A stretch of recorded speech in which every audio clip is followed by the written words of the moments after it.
Bienvenue à La Santé au-delà des mots. Un rendez-vous avec des gens passionnés du réseau de la santé. Jean-Pierre Gagné, lui-même médecin, vous fera partager sa passion pour le domaine et vous fera découvrir une foule d'invités et d'acteurs clés du réseau.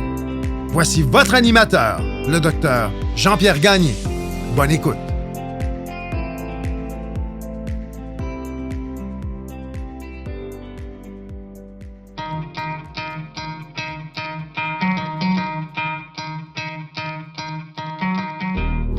Je prends un court moment pour remercier les commanditaires qui rendent possible la diffusion du podcast La Santé au-delà des mots. Beauchamp-Beaulieu Dessureau-Toupin Groupe Conseil associé à la financière Banque Nationale Gestion de Patrimoine, Medix, LIM, le groupe Tige et Eurofin Environnex.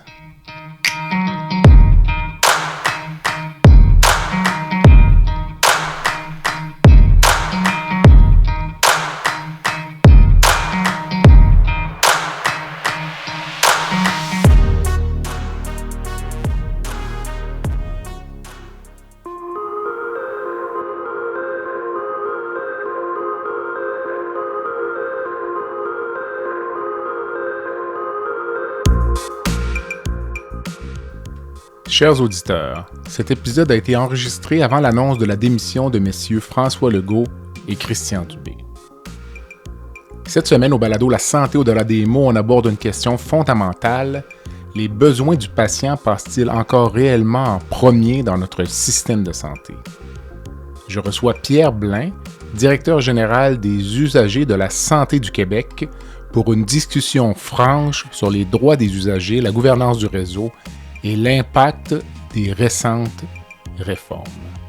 Un échange essentiel pour comprendre ce qui est en train de changer et la signification à long terme pour les patients. Bonne écoute.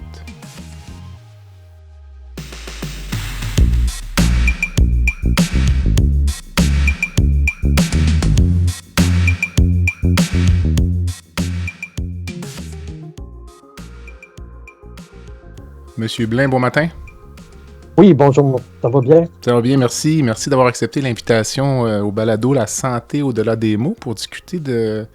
Juste avant de commencer, on se disait que c'est le genre d'enjeu parfois qui passe un peu en dessous du radar ou qui est balayé en dessous du tapis. Absolument. La place des usagers dans le réseau de la santé, on pense qu'on est juste des patients. Oui, on est très patients parce qu'on n'entre pas dans le système, mais je pense qu'on a quelque chose à dire aussi, entre autres au niveau de la gouvernance, parfois pour apporter le gros bon sens. Souvent, c'est ça qui manque dans le réseau. On a des experts, mais les experts, parfois, comprennent pas tout à fait la réalité vécue par des personnes. Tout à fait. Écoutez, ça me fait penser, j'ai un collègue à l'hôpital qui a une citation sur son bureau qui est, vous connaissez peut-être la clinique Mayo aux États-Unis? C'est la base. Ben, oui. C'est ça, puis une citation d'un des frères Mayo qui dit les besoins des patients doivent toujours venir en premier. En anglais, là, the needs of the patient come first, ou quelque chose comme ça. C'est exactement ça, ce que moi je vais parler peut-être pendant l'entrevue, de l'approche client. C'est ça. C'est exactement ça. Qu'est-ce qui vous a amené à vous soucier comme ça des droits des usagers ou de leur place dans le réseau de la santé? Parce que je voyais que ça fait une quinzaine d'années quasiment, si je comprends bien. Plus que ça. Ça fait beaucoup plus que ça, parce que j'ai fait ma carrière, moi, dans l'Outaouais. J'étais presque 35 ans dans l'Outaouais. Par conséquent, j'ai été confronté à l'éloignement du pouvoir dans une région comme l'Outaouais. J'ai d'abord commencé justement à m'y intéresser parce qu'on m'a demandé de présider la fondation de l'hôpital de Hull. D'accord. Donc, qui était considéré comme un hôpital de campagne, si je peux dire, mais qui pour moi, au contraire, était la base de ma communauté. Mm-hmm. Et là, plus tard, j'ai été siégé au conseil d'administration de l'hôpital et c'est là que j'ai réalisé comment il y avait des disproportions à l'intérieur, autant au niveau des budgets qu'au niveau des services qu'on pouvait nous donner. J'ai eu des petits problèmes de santé et j'ai été obligé d'aller être opéré à Ottawa. La différence, cependant, c'est que l'Outaouais donnait à peu près l'équivalent de 100 millions par année. Et quand j'en ai parlé avec le sous-ministre, ils nous ont dit, pensez-vous qu'on va vous construire un autre hôpital dans l'Outaouais? Mais pourtant, on payait 100 millions par année de l'autre côté de la rivière pour ça. Et donc, c'est là où je me suis intéressé aux droits des usagers qui, eux aussi, avaient le droit de recevoir des soins dans notre région. C'est incroyable. Et je vais vous donner un autre exemple. On se retrouve en 2025, puis l'Outaouais est encore dans l'actualité, c'est pareil. L'exemple parfait était la dialyse, où on n'avait pas d'unité de dialyse. Et d'ailleurs, c'était le docteur Roy qui, plus tard, est devenu le directeur général du CHUM à Montréal. Lui, on avait pris une entente avec McGill, on n'avait pas d'argent, mais ils ont dit, ouvrez vos salles, puis on va vous fournir le matériel et tout ça. Mais on n'a jamais eu l'argent. Donc, on s'est ramassé avec des déficits encore plus, même si on avait des engagements. Donc, c'est de là que vient mon obligation, je pense, d'intervenir dans le réseau de la santé. Mais sans trop s'attarder, quand vous entendez le député caquiste de l'Outaouais mentionner récemment qu'il n'y a aucun problème en Outaouais puis qu'il ne comprend pas pourquoi les gens s'affolent, ça doit vous faire... ça doit vous enrager. J'aime mieux écouter dans ce temps-là plutôt le député du Parti libéral qui lui dit qu'il y a des problèmes. André Fortin, alors, voilà. Qui est très vocal. Puis, oui, quand même. Oui. On a perdu, on perdait nos infirmières. J'avais une très bonne amie qui était une des plus bonnes infirmières qu'on avait, qui était en train de faire aussi son IPS là, et qui traversait de l'autre bord. Qu'est-ce que vous voulez? Non, c'est comme ça. C'est une région que je connais un peu parce que j'ai passé un an, moi, en formation à Ottawa en 2004. Ah, d'accord. J'habitais du côté de Hull. Comme tout le monde. Puis j'ai travaillé un peu comme remplaçant dans les deux hôpitaux. Donc, d'accord. Donc, je me situe quand même assez... Très belle région, par ailleurs. Là. C'est magnifique. Mais puis on a des services aussi, mais quand on va les chercher de l'autre côté. Je prends un exemple. Moi, j'ai eu longtemps mon médecin de famille de l'autre côté de la rivière, parce que de notre côté, on n'en avait pas suffisamment. Mais c'est ça. Donc, c'est ça le problème des régions frontalières.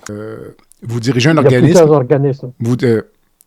Vous dirigez un organisme qui s'appelle les Usagers de la santé du Québec. Est-ce que je me demandais même au niveau de la représentation ou de la défense des droits des usagers, comment c'est structuré au Québec?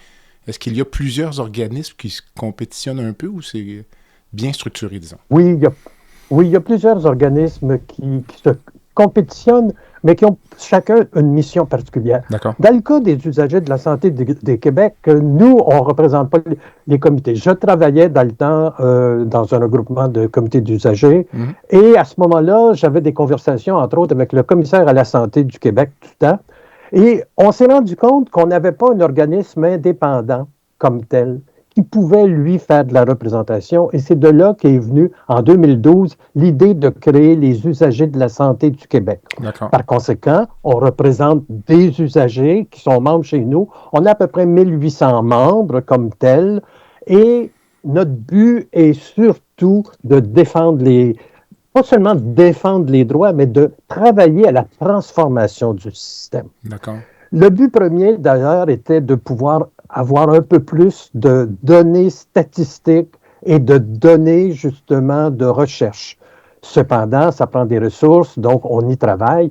Mais le but premier est justement de transformer le réseau de la santé et on le fait par certaines interventions en faisant, entre autres, de la surveillance au niveau autant des droits comme tels et aussi au niveau des structures.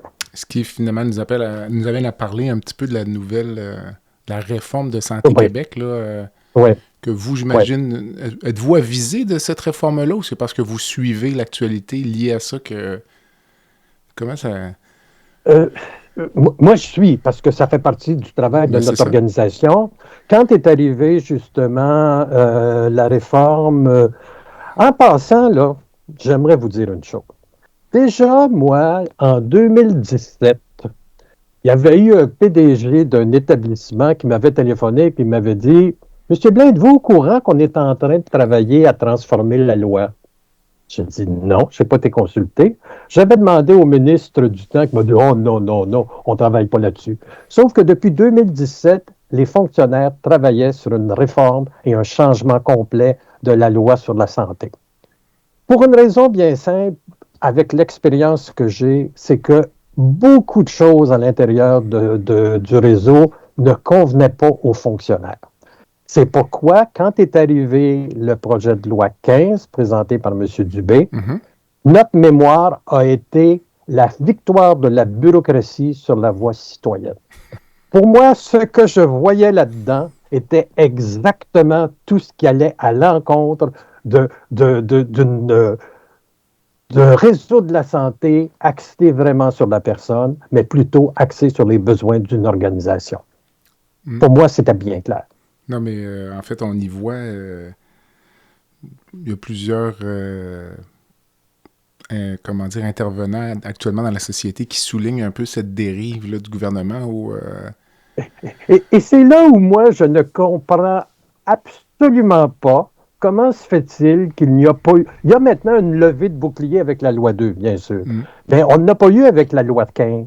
Et je ne comprends pas parce que quand Barrett a fait sa réforme en 2014 pour la loi 10, c'était généralisé. Généralisé. Et j'ai été le seul, d'ailleurs, tout le monde en parle du jour de l'an, quand Barrett était là avec une animatrice de la télévision, elle avait dit « La seule personne qui vous appuie, M. Barrett, c'est Blain. » On oubliait que j'appuyais en partie la réforme Barrett, mais pas tout à ce niveau-là. Donc, mais tous les groupes étaient absolument contre la loi 10, mais pourtant, la CAQ, quand elle est arrivée au pouvoir, a gardé exactement la loi 10 comme elle était. Maintenant, on en rajoute une couche de plus. Ah, c'est certain. Puis en fait, moi, ce qui m'inquiète un peu, c'est cette espèce de tendance à vouloir un peu mater la dissidence ou diminuer les ressources des groupes d'opposition. Puis moi, je pense que c'est antidémocratique. Ça m'apparaît hyper dangereux, là, tu sais, mais... Absolument. J'en ai fait les frais personnellement. On m'a même... Une ministre... J'étais en commission parlementaire la dernière fois où on a accepté de me recevoir en commission parlementaire. Mais c'est vrai que c'est un groupe de l'opposition qui avait imposé ma présence. Une ministre m'a traité de menteur. À l'Assemblée nationale, les députés, les autres n'en revenaient pas. On n'a jamais vu un témoin se faire traiter de menteur. Et, plus que ça, on a même envoyé une personne qui est maintenant ministre, qui a été ministre des Affaires autochtones, et qui est même commencé en s'excusant en son intervention. Vous comprendrez que je suis obligé de vous poser ces questions difficiles, M. Blain. Oui, depuis l'arrivée au pouvoir de la CAQ, je considère que la voix citoyenne et les contre-pouvoirs sont mis à mal. Tout à fait.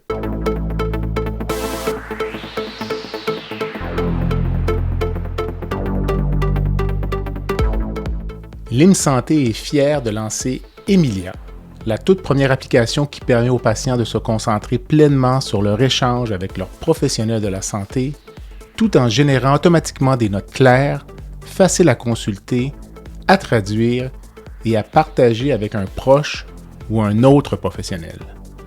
Alors que les solutions de scribe IA apparues dans le secteur de la santé visaient jusqu'ici à faciliter la prise de notes des médecins, Emilia se distingue en s'adressant exclusivement aux patients.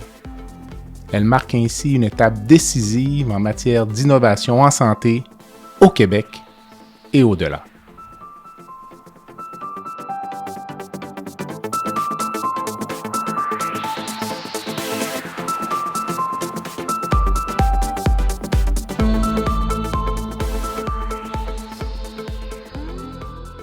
Pouvez-vous nous expliquer un peu, d'abord, comment fonctionnent les comités des usagers dans le réseau? Oui.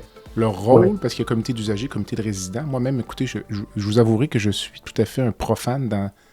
Même Santé Québec ne le sait pas, puisque dans leur communication, au début, ils n'étaient même pas capables de nommer correctement les comités des usagers. Ils parlaient de comités d'usagers, ce qui n'est pas ça qui est marqué dans la loi.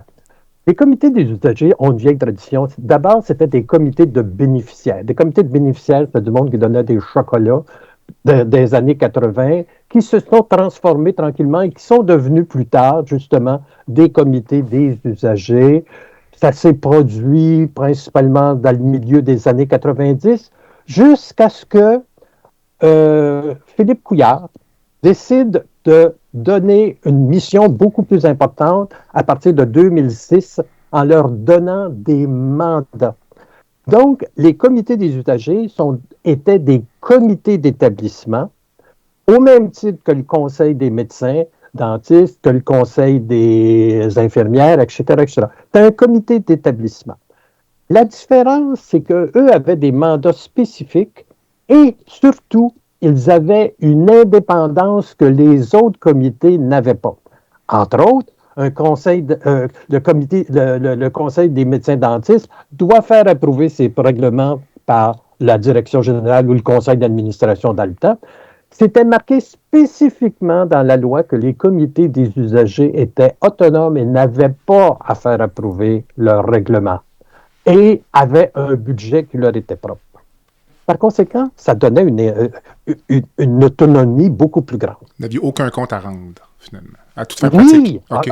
Ça dépend. Okay. Oui, une reddition de compte, c'est certain qu'on doit devoir... Mais la différence, il n'y avait pas à rendre compte de leur gestion et de la façon qu'ils géraient à la direction. Et ça a toujours enragé beaucoup les fonctionnaires. Ils ne comprenaient pas ce niveau-là. Il y avait en plus de ça, à l'intérieur, une fonction extrêmement importante que même le docteur Barrett a souligné. Hein, c'était les seuls dans la loi sur la santé qui avaient l'obligation, plutôt qui avaient le mandat de faire l'évaluation du degré de satisfaction des usagers. Il n'y avait pas un seul. Le commissaire aux plaintes n'a pas cette fonction-là. Les autres n'ont pas cette fonction-là, mais le comité des usagers avait cette fonction-là, ce qui faisait en sorte que le docteur Barrett lui a dit, vous avez un pouvoir extrêmement important. C'est si vous faites une évaluation et que vous avez des résultats, vous pouvez faire par la suite des recommandations stratégiques au conseil d'administration qui devra vous répondre. Malheureusement, ça ne s'est jamais appliqué parce que c'était au même moment où le changement est arrivé. Et pire que ça, ce qui vient d'être arrivé avec le projet de loi 15, le ministre nous avait dit qu'il ne changeait rien vraiment dans la loi sur la santé, qu'il ne changeait pas vraiment les fonctions de personne. Personne ne s'en est rendu compte. Moi, le premier, je ne m'en suis même pas rendu compte. Il a changé l'article du mandat des comités des usagers pour leur enlever la responsabilité de faire l'évaluation de la satisfaction. C'est terrible. Je ne m'en suis pas rendu compte. Personne ne s'en est rendu compte. Et là, maintenant, on vit avec ça. Maintenant, ils participent à l'évaluation qui est faite par la direction. Et c'est ça que les fonctionnaires ont toujours voulu. Ils ne voulaient pas. Je vais vous donner un exemple. Vous êtes comme un caillou dans le soulier, vous, un peu. Ben, c'est ce qu'on me dit. Oui, c'est pour ça qu'on ne veut pas me parler. mais je vais vous dire comment ça nous est servi. Moi, je suis aussi sur un comité des usagers. Dans notre région, sur notre territoire, il y a eu 2 personnes âgées qui sont décédées chez elles. Et ça a pris 3 semaines avant qu'on les découvre. Pourtant, ces personnes-là recevaient des services de l'établissement. Mais les fonctionnaires, les gens, les préposés aux bénéficiaires cognaient à la porte, ça ne répondait pas. Ben, ils ne sont pas là, tant pis. Mais ça a pris 3 semaines pour qu'ils soient découverts. C'était un gros scandale dans 2018, dans 2016, dans ces coins-là. Moi, à partir de ce moment-là, au niveau du comité, on a décidé de faire une évaluation des services à domicile. Est-ce que les services à domicile sont correctement? Et comme on a 2 parties dans notre territoire, on s'est rendu compte de la disparité des soins dans les 2 côtés. Par conséquent, on était prêt à faire des recommandations et on a amené ce document-là au PDG de l'établissement. On n'a jamais eu de réponse depuis 6 ans. On est toujours en Outaouais, là, quand vous dites ça. Vous... Non, on est à Montréal. Vous êtes à Montréal, là, OK. On est à Montréal. Okay. Je suis en comité des usagers ici sur le territoire à Montréal présentement. Et c'est là où une évaluation de la satisfaction peut être importante parce qu'on a réalisé que sur notre territoire, on avait une disparité de services d'un côté et de l'autre et que ce n'était pas la même chose. Donc, nos usagers n'étaient pas traités de la même façon. Les comités d'usagers se rapportent au conseil d'administration. se rapportait. se rapportait. Mais dans les faits, depuis le projet de loi 15, on se Maintenant, on ne sait plus. on se questionne sur le rôle des conseils d'administration. Puis, Il n'y en a plus de conseil. ben, c'est ça. Il y en a. OK. Ben, Il y a un conseil d'administration sur lequel beaucoup de personnes que je connais, mhm, mais on a mis un semblant de conseil d'établissement, un conseil d'administration d'établissement. Mais oui, les comités. Bon, je repars, je reviens en arrière parce que c'est rendu tellement compliqué. Avec la loi 10, on a gardé les comités des usagers qui existaient auparavant, y compris les comités de résidents. Parce que les comités de résidents sont sous la responsabilité d'un comité des usagers. Cependant, on avait créé une couche supplémentaire qu'on appelle le comité des usagers de l'établissement, qu'on appelle le QC. Donc, on avait le comité se reportait là, qui, lui, le QC, faisait l'amalgame de tous les rapports des comités et les montait au conseil d'administration. Devait monter au conseil d'administration, mais on le faisait passer d'abord plutôt par le comité de vigilance. Alors, ce qui n'était pas tout à fait ce que la loi disait, mais peu importe. Maintenant, on a gardé tous les comités des usagers, y compris le QC, mais là, on a rajouté un autre, qui, lui, relève aussi du nouveau conseil d'établissement qu'on met en part, mais on a rajouté une autre couche qui est le comité national des usagers, qui, lui,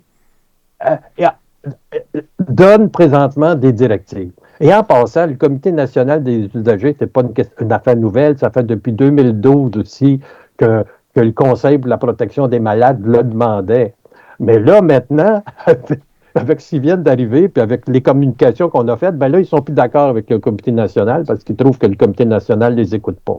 Alors, donc, c'est rendu très compliqué et on ne sait pas. Mais ultimement, ce Comité national des usagers se rapporte à Santé Québec. Exactement, parce que Santé Québec est obligé de le mettre sur pied. Cependant, et c'est ça qui est pas correct, parce que c'est une chose dans laquelle moi je me suis toujours opposé. Maintenant, Santé Québec a un représentant sur ces comités-là. Et par conséquent, est capable de les contrôler. D'ailleurs, on le voit clairement avec les documents qui sont produits. Les documents sont produits à l'interne, proposés au comité qui fait juste dire oui, merci, on l'accepte, puis on le distribue. Alors, est-ce qu'on pourrait dire que finalement, Santé Québec contrôle, entre guillemets, disons, les comités des usagers en bypassant, pour utiliser un bon anglicisme, ou en outrepassant, disons, le PDG de l'hôpital ou d'autres structures internes? Absolument. C'est ça, okay. Et de la même façon que le Santé Québec contrôle tous les autres conseils qui sont à l'intérieur des établissements. Comme tel, si vous lisez la loi 15, on n'a plus un conseil. Le conseil des médecins n'est plus du tout de la même façon. On ne le parle plus de la même façon. Je ne suis même pas certain maintenant que les conseils de médecins qui sont dans chacun des nouveaux établissements sont vraiment des comités de l'établissement. Je ne suis pas certain. À vérifier. L'autre chose que les gens réalisent, en fait, le premier ministre l'a un peu souligné récemment, mais les PDG aussi sont nommés par le ministre, là. Les Absolument. PDG ne sont pas nommés par le conseil d'administration. Alors, quand François Legault disait il y a quelques semaines, il ne l'a pas fait finalement, là, mais il disait, je vous avertis, là, il y a des têtes de PDG qui vont rouler. Je sais pas si vous... Il y en a déjà eu. Oui, c'est ça, parce qu'il n'était pas content de la façon dont les PDG réagissaient aux directives ministérielles. Donc, je me dis, c'est terrible là, de dire qu'un président, un PDG n'a pas d'autonomie dans son propre établissement pour défendre, entre guillemets, son hôpital. Le problème qu'il y a avec ça, c'est que dans beaucoup de cas, c'est il y avait des instances qui devaient être mises en place pour évaluer le travail des PDG, puis qui n'ont jamais été faites. 2016, Barrette avait fait un colloque sur les CHSLD et à ce moment-là, les PDG avaient pris des engagements écrits, entre autres, d'avoir un un responsable dans les CHSLD pour ça. Donc maintenant, quand la CAQ nous dit, nous autres, on a mis en place des responsables dans les CHSLD, mais ça fait depuis 2016 qu'il devait y en avoir un, mais ça n'avait jamais été vraiment peut-être actualisé. Et là-dedans, les PDG devaient être évalués sur leur performance. Mais cette évaluation-là ne s'est jamais faite. Mais quand est arrivé justement la CAQ, il y a eu combien peut-être de PDG qui ont roulé? Il y en a eu minimum 3. Il y en a eu au minimum 3. Entre autres, celui qui avait été longtemps l'adjoint de la ministre McCann, ici à Montréal, dans son site, et qui avait été nommé en Abitibi. Il y en a eu 2 autres aussi dont la tête a roulé. Donc, ça continue. Ça continue, mais c'est parce que ces gens-là, on considère qu'ils ne répondent pas vraiment aux demandes qui ont été faites. Quand même. Là, vous parliez d'évaluer la satisfaction des usagers. Disons, dans les anciens mandats des comités des usagers, pouvez-vous me donner d'autres exemples, disons, là, dans la vie d'un hôpital? Là? Qu'est-ce qu'un comité des... Bon. Quelques exemples, pour que les gens comprennent bien. Je vais vous donner un exemple. Effectivement, Maisonneuve-Rosemont. Une personne est morte à l'urgence. Après avoir attendu, je ne sais pas trop combien d'heures. Le président du comité des usagers vient me voir et dit « Qu'est-ce que je fais avec ça? » Mais j'ai dit « C'est simple, tu vas faire une évaluation. Comment c'est organisé à l'intérieur des urgences?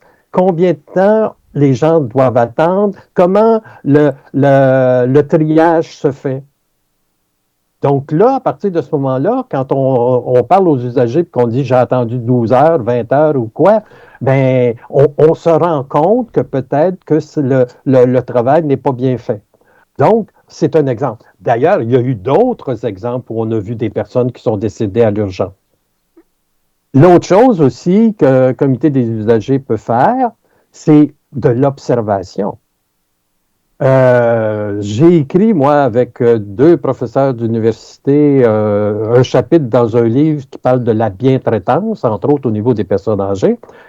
Et une des choses que j'ai suggérées, entre autres, pour savoir est-ce que les personnes âgées sont bien traitées dans un CHSLD, je n'ai pas besoin d'intervenir, on a juste à aller s'asseoir dans la salle à dîner pour voir comment que les gens sont traités, est-ce qu'ils sont quand ils sont installés, etc. Donc, c'est juste ce genre de travail-là que le comité des usagers devrait faire. Mais ensuite de ça, il faut que ça soit formalisé dans un rapport, dans une façon. C'est des bénévoles, sauf qu'ils ont des budgets et ils sont capables d'engager, s'ils le souhaitent, des professionnels pour les accompagner, pour rédiger ces rapports-là. Et malheureusement, souvent, ils ne savent pas qu'ils peuvent faire ça. Et c'est là où le rôle d'organisation devait être mis en place pour pouvoir les aider, les supporter dans ça. Est-ce que les établissements supportent suffisamment les comités des usagers ou, comme je disais tout à l'heure, c'est perçu plus comme une nuisance puis un dérangement? Bon, je vais vous donner l'exemple de notre comité des usagers. Normalement, un comité des usagers devrait avoir ses bureaux immédiatement à porte d'entrée ou à peu près, parce que la personne doit les voir. Nous, notre comité des usagers, on est au 2e étage, en arrière des portes fermées dans les bureaux d'administration. Donc, même si on a mis une petite affiche en bas disant si vous voulez contacter votre comité des usagers, composez ce numéro, on n'a pas un accès direct. On a demandé d'avoir une salle en bas, ils n'ont jamais voulu nous le donner.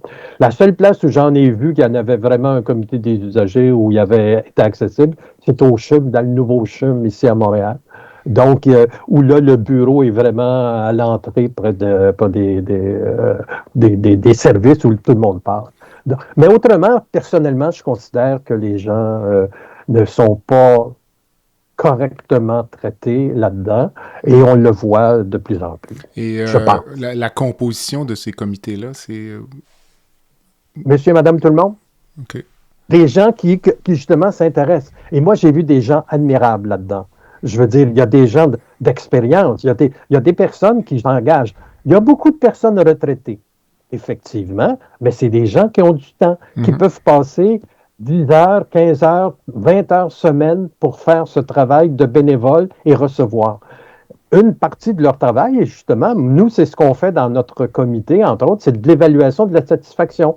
On est dans des CLSC et on va voir les usagers qui sont là et on leur passe un questionnaire et on nous le donne et on le remplit et ça fait partie de notre rapport annuel. Donc, les comités pourraient le faire. Cependant, pour faire ça, ça prend des ressources, ça prend des moyens, mais ça prend de la formation. C'est ce que j'avais commencé à mettre en place aussi dans le temps. Pour pouvoir que... Il faut outiller ces gens-là. C'est comme n'importe qui. On a parlé justement des médecins gestionnaires. Ben, pour qu'ils deviennent gestionnaires, il faut qu'il y ait des moyens pour pouvoir le devenir. Pour qu'un comité des usagers soit efficace, ben, il faut qu'il y ait les moyens et il faut qu'ils soient formés pour pouvoir le faire. Je ne vais pas en faire une question surprise, mais pendant que vous parlez, je me questionnais si on a un hôpital pédiatrique ou un hôpital de soins psychiatriques. Comment faire en sorte que le comité des usagers représente bien la clientèle? Les parents. OK. Les parents. Dans le cas des hôpitaux pédagogiques, pour enfants, là, effectivement, il y avait un extraordinaire comité, justement, que j'ai connu dans le temps, qui était, bien sûr, à l'hôpital ici à Montréal. Mais au niveau des personnes en situation de psychiatrique, souvent, c'est des anciens qui ont été traités et qui reviennent et qui sont là. Donc, oui, ils peuvent faire un travail. Mais aussi, c'est une question d'accompagnement. Et dans beaucoup de cas, entre autres, dans ces institutions, c'est souvent la personne ressource. Parce que les comités ont des budgets. Ils peuvent engager des personnes pour pouvoir faire ce travail-là. Nous, on a une personne qui travaille à temps plein pour répondre juste au téléphone, pour être sûr qu'on ne manque pas justement l'appel d'une personne. Donc, dans ces hôpitaux-là, c'est la même chose. Donc, c'est des anciens qui peuvent être, qui peuvent venir travailler. Qu'est-ce que la nouvelle, la refonte, disons, je pourrais dire, là, du règlement de Santé Québec vient changer? Là, parce que vous avez écrit même à Mme Biron là, pour souligner... un peu là, votre désaccord. Mécontentement. Oui, mais moi, j'avais déjà demandé, déjà dans le temps, j'avais aussi demandé. Premièrement, je voudrais savoir, Santé Québec, quels sont les droits que vous reconnaissez pour les usagers? Présentement, on parle qu'il y a 12 droits des usagers. Pourquoi qu'il y a 12 droits? Parce que Blain les a écrits. Pas les Blain les a écrits, il les a fait de même. Donc, c'est moi qui ai fait ça, qui a dit... Il y a 12 droits des usagers. En réalité, il y en avait 14, mais il a dit qu'il y en avait 12, c'était plus facile. Là, maintenant, on a fait un travail, nous, à l'USC, aux usagers de la santé du Québec, parce que la loi 15, qui d'abord avait été précédée par une autre loi, qui était la loi 5, si je me rappelle bien, sur la confidentialité des dossiers des usagers, a changé tout ça. Moi, personnellement, je considère qu'il y a 20 droits maintenant des usagers. Et c'était très drôle. J'ai rencontré justement des vice-présidents de Santé Québec qui a accepté de nous parler et j'ai dit, il y a eu des nouveaux droits qui ont été rajoutés dans la loi. Là, il s'est tourné vers ses fonctionnaires. Il a dit, vous m'avez dit qu'il n'y en avait pas de nouveaux droits qui ont été rajoutés. Il y a eu au moins un droit qui a été rajouté dans la loi.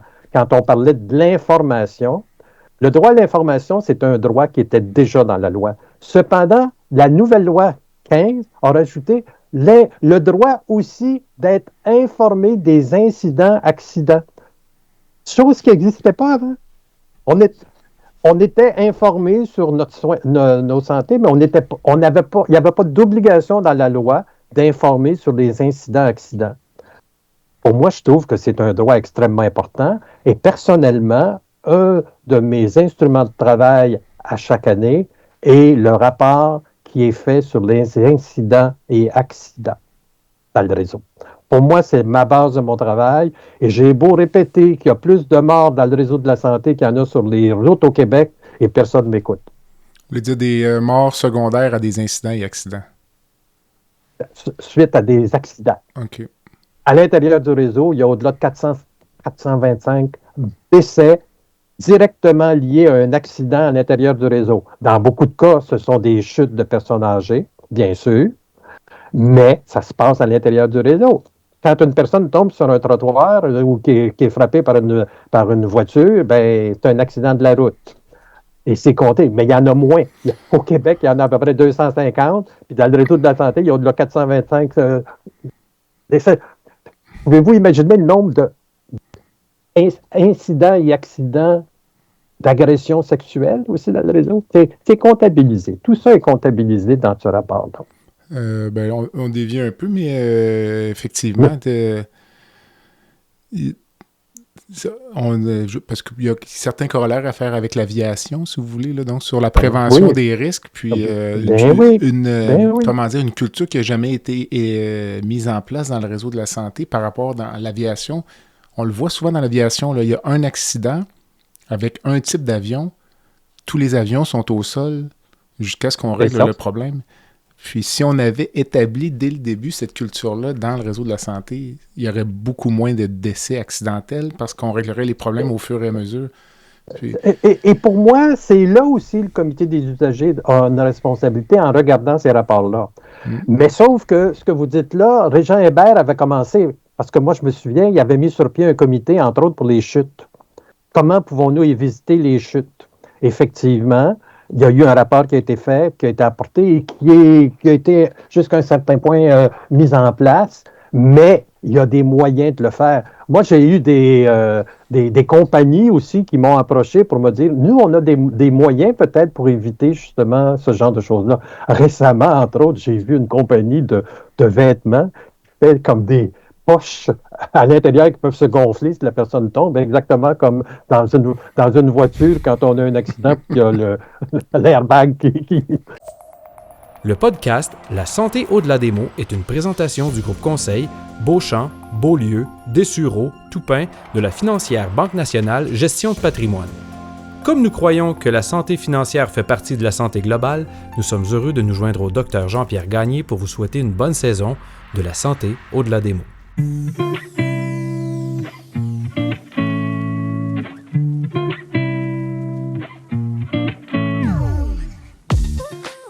Fer et Velours est une entreprise de Québec spécialisée dans la location de mobilier vintage et création d'ambiance. Nous vous proposons une offre de service à la carte et selon vos besoins. De la simple location à la gestion événementielle complète. Chez Fer et Velours, notre slogan est de faire différent avec élégance. Visitez notre site web au www.fervelours.com. Au plaisir de vous rencontrer.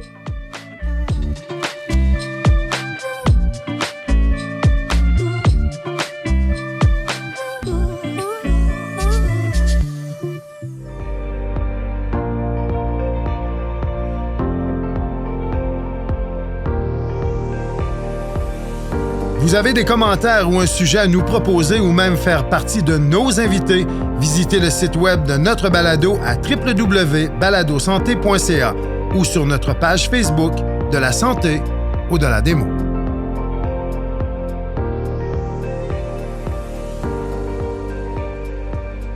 Je ne veux pas faire peur à nos auditeurs, mais j'avais écouté une présentation, écoutez, ça doit faire 25 ans, dans un congrès de chirurgie. Puis c'était sur les risques d'incidents ou accidents dans le réseau de la santé. Puis la conférencière avait dit, écoutez, c'est une image qui m'avait frappé. Je suis resté avec cette image-là, mais puis je ne veux pas faire peur à personne, mais elle disait qu'une valise dans un aéroport était plus en sécurité qu'un patient dans un hôpital. Ça frappe. Ça frappe l'imaginaire. C'est pour ça que je vous le dis. Regardez ce fameux rapport-là. Et ça fait peur. Mais je ne suis pas sûr que beaucoup de gens... Je les ai déjà consultés. Parce que je me disais, moi, je suis chirurgien, puis je fais de l'éducation médicale continue pour les chirurgiens, puis j'essayais de voir si je pouvais en tirer des informations utiles pour mes membres qui sont chirurgiens. Là. Donc, c'était pas si facile que ça. Je trouvais... le rapport est pas facile à consulter. Oui, c'est ça, extirper l'information pertinente, là, de dire... c'est ça. Qu'est-ce qui est utile pour moi? Là, donc, Exactement. Mais c'est parce que vous avez le tableau global qui vient après. Après ça, il faut savoir exactement, parce qu'on classe par lettres A, B, C, D jusqu'à I. Mais si on ne sait pas qu'est-ce que I veut dire, on n'est pas compris. En tout cas. Puis j'avais contacté d'ailleurs certains, les auteurs, ou je ne sais pas quelle structure rédige ce rapport-là. Les fonctionnaires. Pour pouvoir leur parler, puis j'ai un peu pas d'intérêt de leur part, là, de me rencontrer ou de me parler.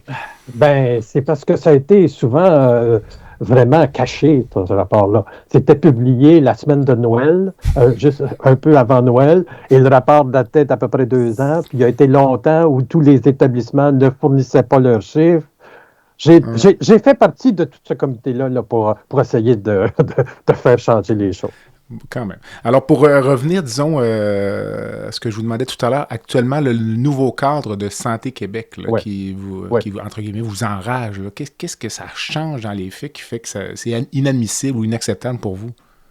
On enlève l'autonomie des comités. Okay. L'autonomie des comités, entre autres, maintenant, les comités ont plus le droit d'avoir leur budget. Oui, ils ont leur budget, mais ils n'ont plus le droit d'avoir leur compte de banque. À partir de ce moment-là, ils doivent mettre en place toutes les mesures à l'intérieur de l'établissement, de l'approbation, etc. Et qu'on me comprenne bien, je ne dis pas qu'il ne faut pas avoir de reddition de compte. Au contraire, je demande la reddition de compte qui n'a jamais été faite correctement par les établissements. Parce que les PDG acceptent les dépenses qu'ils veulent faire au comité, mais celles qui ne font pas leur affaire, ils ne le font pas. Donc, pour moi, plutôt, en encadrant de cette façon-là les comités, on fait en sorte que les gens vont se décourager, vont trouver que c'est beaucoup trop lourd et que c'est de la paperasse inutile. Notre comité, nous en avons déjà ces procédures-là. Nous les avons mises en place, mais selon nos moyens et de la façon qu'on est capable de les faire. Maintenant que ce soit mis à l'intérieur d'une structure et qu'on ait une obligation de les faire, à ce moment-là, c'est plus difficile. L'autre partie qui est extrêmement... Et en passant, là, je l'ai dit déjà, l'autonomie des comités a été entérinée, a été faite suite aussi à 3 rapports du protecteur du citoyen. Parce que ça ne date pas d'aujourd'hui où on a voulu enlever l'autonomie des comités des usagers. Les protecteurs du citoyen ont dit clairement que les comités sont des comités de l'établissement et que ce sont des comités qui sont un peu en dehors de la façon de faire des autres comités parce qu'ils sont un comité statutaire. Par conséquent, si tu es statutaire, ben, tu es supposé d'avoir de l'autonomie. Et c'est la raison pour laquelle, normalement, les comités des usagers n'ont pas à faire approuver leur budget, n'ont pas à faire approuver non plus leur règlement, puis de la façon de le faire. Cependant, comme je vous dis, ça ne veut pas dire qu'il ne faut pas faire de la reddition de compte. Oui, il faut faire de la reddition de compte. Pour moi, ça, c'est bien clair. L'autre chose maintenant qu'on est en train d'imposer, c'est de la façon de faire les élections. Entre autres, au niveau des nouveaux comités d'établissement, on a repris à peu près la structure qui a été faite pour le comité national. C'est-à-dire, ça prend quelqu'un qui vient de telle région, de tel coin, de tel facteur, de telle expertise, etc., etc. Un comité des usagers, là, qui est dans un établissement, on ne peut pas. Si c'est une élection, c'est pareil comme si on demandait à nos députés de l'Assemblée nationale, parce que c'est exactement la même chose, il faut qu'il y en ait 3 qui soient avocats, 10 qui soient médecins, 8 qui soient infirmières. Voyons donc, c'est des élections dans une circonscription. On ne peut pas imposer ce genre de choses-là. Alors là, maintenant, on revient à une structure où c'est le PDG qui va faire, qui va parler, excusez l'expression, qui va appeler l'élection, mais qui met sur pied un comité électoral composé de 2 fonctionnaires et de 3 représentants des usagers. Et là, on va faire des appels de candidature, mais il faut que les candidatures soient acceptables. Ça veut dire quoi, ça? Ben, c'est ça, je ne sais pas. Il faut qu'ils soient acceptables. Ben, oui, c'est vrai. On a mis une obligation. Il faut qu'ils soient membres d'un comité des usagers depuis au moins 2 ans. Puis, donc, autrement dit, ce n'est pas tout le monde qui peut être... le député là, à l'Assemblée nationale, il faudrait qu'il ait été, je ne sais pas où, pendant 2 ans avant. Nous, c'est la même chose. Mais l'autre chose aussi, c'est qui va voter, puis comment qu'on va voter. C'était comme ça dans le temps avec les régies régionales où il y avait ces espèces de structures. Là, on ne sait pas. Je vous donne un exemple. Maisonneuve-Rosemont, à Montréal. Qui sont les usagers de Maisonneuve-Rosemont? Mon frère reste à Sainte-Julie, puis il a été opéré là, puis il a été amené là, à l'hôpital. Ma nièce, qui est à Saint-Jean-sur-Richelieu, est traitée là, justement, pour ses problèmes de santé. Est-ce qu'elle va avoir le droit de voter? Moi, je pense que non, parce qu'ils vont faire comme ça est venu à un moment donné, vous le savez, c'était par code postal. Si vous n'êtes pas dans le bon code postal, vous ne pouvez pas recevoir les services. Ça, c'était d'ailleurs avéré. Exact. Entre autres. C'était aussi au CUSUM à Montréal, c'était la même chose. Tous les patients de la Rive-Sud ne pouvaient plus se faire traiter. C'est contre la loi, ça, de toute façon. C'est illégal. C'est exactement ça. Donc, présentement, avec les comités des usagers, on ramène cette espèce de contrainte-là. Moi, je pense que non. Et en passant, le RPCU a décidé de réagir suite à notre réaction, puis eux autres aussi ont décidé de demander le retrait des élections puis d'être consultés. Et la lettre à Mme Biron, avez-vous eu une réponse ou espérez-vous une réponse? Okay, oui, de toute façon, on fait une relance. On va faire une relance encore. Mais je sais que, parce qu'en même temps, nos préoccupations, on les a envoyées au Comité national des usagers. Et là, on a eu une réaction du Comité national des usagers qui disait qu'il était pour avoir une réunion prochainement et que les points soulevés seraient étudiés à ce moment-là. Mais est-ce que vous avez vu la réponse des comités des usagers sur le projet de loi 2? Non. C'est de dire, on ne prend pas position. Voyons donc, tu es le comité des usagers, tu es supposé de représenter les usagers, tu as un projet de loi si important qui est en train de détruire notre réseau de la santé, puis on ne prend pas position. Voyons. Ça veut dire que tu es pas mal noyauté, ça, ou non, tu es pas mal... Je n'ose pas employer les termes de M. Plamondon sur la loyauté. Écoutez, mais moi, je maintiens que... Puis on l'a abordé un peu tout à l'heure, il y a une petite tendance là, de ce gouvernement là, de contrôler, mater l'opposition. Puis moi, ça m'apparaît très dangereux. Parce que la vivacité d'une démocratie, ça prend une opposition dynamique, que les gens puissent s'exprimer. Il me semble que c'est comme ça qu'une société grandit, je sais pas, mais... Prenez l'exemple, justement, des commissions parlementaires. Les commissions parlementaires étaient beaucoup plus grosses avant. On avait beaucoup plus d'espace. Premièrement, le temps était plus long. On avait même presque 1 heure pour parler en commission parlementaire. Là, ça avait été réduit par la suite à 45 minutes, puis là, maintenant, c'est réduit encore. Et maintenant, vraiment, c'est le gouvernement qui décide qui y va. Il n'écoute pas l'opposition. Moi, j'ai communiqué plusieurs fois avec des partis d'opposition pour leur demander « Pouvez-vous nous faire un... » Il a dit « Ça ne sert à rien, le gouvernement n'écoute pas. » Oui, cette tendance-là est extrêmement préoccupante. C'est des contre-pouvoirs qui sont enlevés. Pour moi, ça se rapproche de ce que je vois de l'autre côté de la frontière du Canada. Tout à fait. Tout à fait. Il faudrait teindre les cheveux du premier ministre en blond, puis on y serait... Bon, on a déjà madame. on y serait presque. Écoutez, Monsieur Blain, écoutez, je pense que ça fait un bon tour d'horizon. J'espère que ça va, sensibiliser là, les gens à des enjeux là, qui peuvent paraître... un peu moins importants, mais d'après moi, qui sont centraux. Là. Je veux dire, comme je reprends le début, il faut mettre le patient au cœur de toutes les décisions, là, pas en marge ou en périphérie. Là, ça... Et c'est l'indépendance aussi, à mon point de vue, des conseils d'administration. Quand on arrive à un conseil d'administration, je sais, probablement vous avez siégé sur un conseil d'administration de l'établissement, il y a des choses que je peux comprendre. Non? Bon. Il y a des choses que je peux comprendre. On parle toujours de la solidarité ministérielle là, quand on est à un conseil de ministres.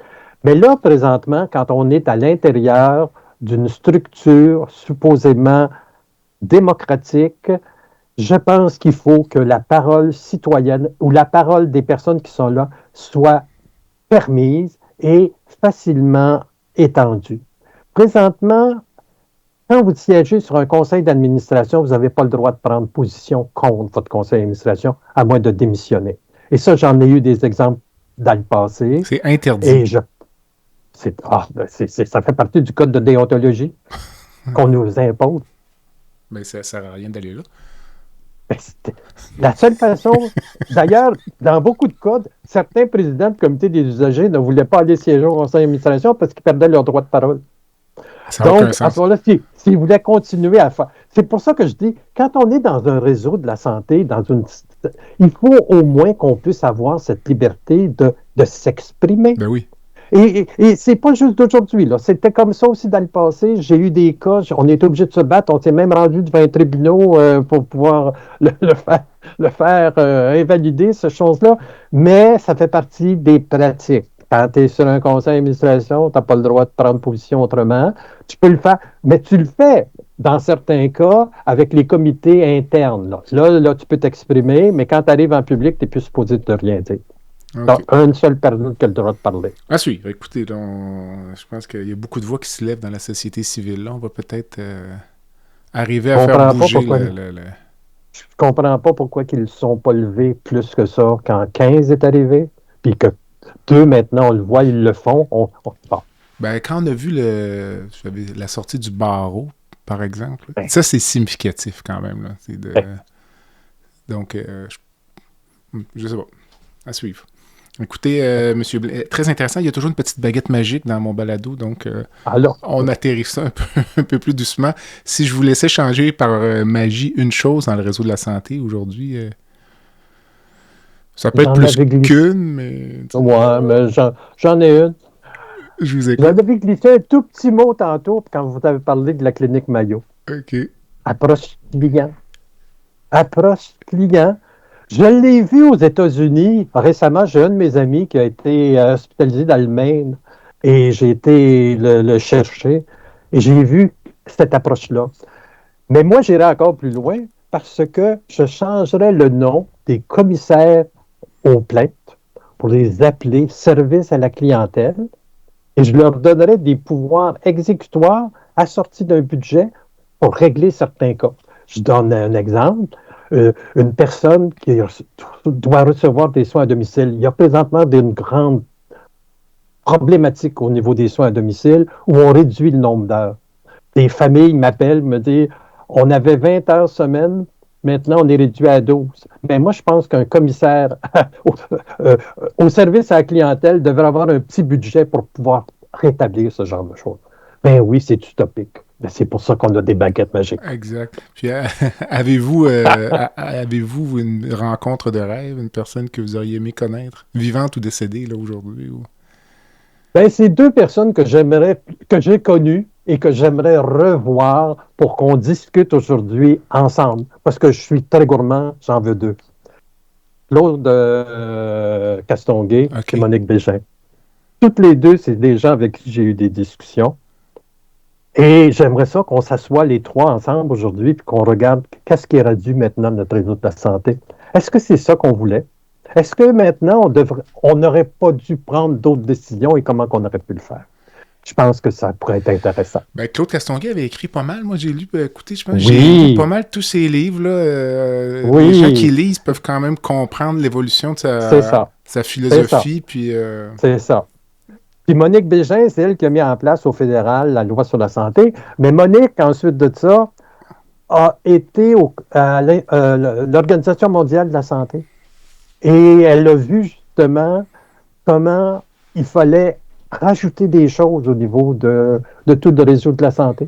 Et que c'était important. Et entre autres, au niveau de notre loi fédérale, je pense aussi qu'il faudrait qu'elle soit amendée. Et c'est là, justement... Vous parlez de la loi canadienne sur la santé. Là.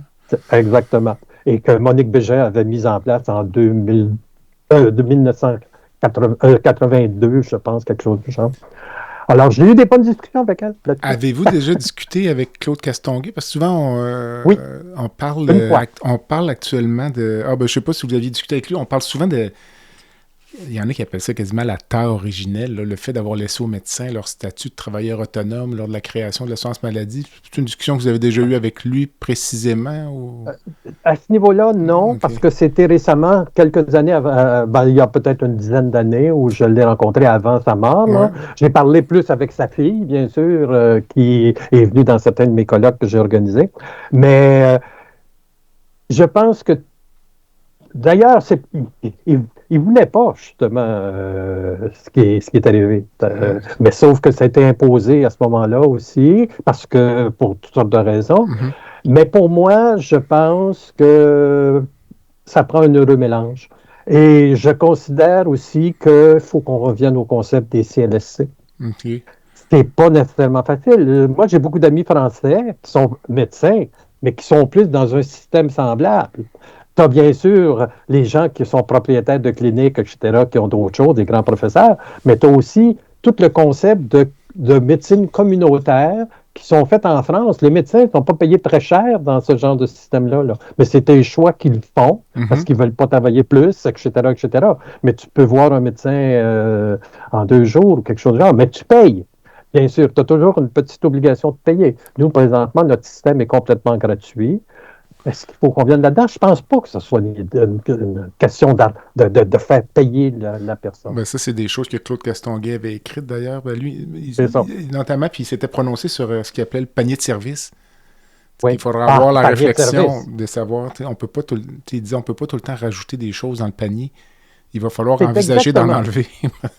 C'est exactement ça. C'était au moment où, avec le commissaire à la santé du temps, là, il partait une grande étude sur les paniers de services. Effectivement, il fallait qu'on regarde qu'est-ce qu'on pouvait avoir. Moi, j'ai siégé aussi sur l'INES au niveau des choix des médicaments. Les recommandations qui sont faites, est-ce qu'on peut accepter tous les médicaments innovants, etc., etc. C'est ça qui rajoute aussi beaucoup de coûts au niveau de la santé, mais qui sont essentiels. Comment pouvons-nous le faire? Comment pouvons-nous travailler avec les compagnies pharmaceutiques à ce niveau-là? Est-ce qu'il y a des moyens? Est-ce que bon, notre problème, le Canada a laissé tomber beaucoup son industrie pharmaceutique. On n'a plus de la recherche qu'on avait. Moi, dans le temps, j'avais beaucoup d'amis qui étaient dans ce milieu-là des années 70 au début des années 80, mais c'est disparu. Comment pouvons-nous aussi travailler en collaboration avec différentes choses comme ça? Mm-hmm. Alors, ça, pour moi, c'est essentiel. Peut-être en guise de conclusion, il y a des gens qui ont évoqué à quelques reprises le fait que peut-être le ministre de la Santé actuel aimerait laisser un héritage qui s'apparenterait à celui de Claude Castonguay. Je ne sais pas si vous avez vu ça passer ou... oui. Comme ce serait... moi, je l'appelle... Oui. Excusez-moi. Moi, je l'appelle Monsieur Sourire. Il sourit beaucoup, mais il livre rien. Alors... Donc, pour moi, son héritage va être justement la destruction du réseau de la santé. Écoutez, ça a le mérite d'être clair. On termine là-dessus. Je vous remercie énormément. Je vous en prie. Au plaisir. Merci, au revoir. Voilà ce qui complète le balado de cette semaine. Merci d'avoir été à l'écoute et le Dr Jean-Pierre Gagné vous donne rendez-vous la semaine prochaine pour un autre épisode, La santé au-delà des mots.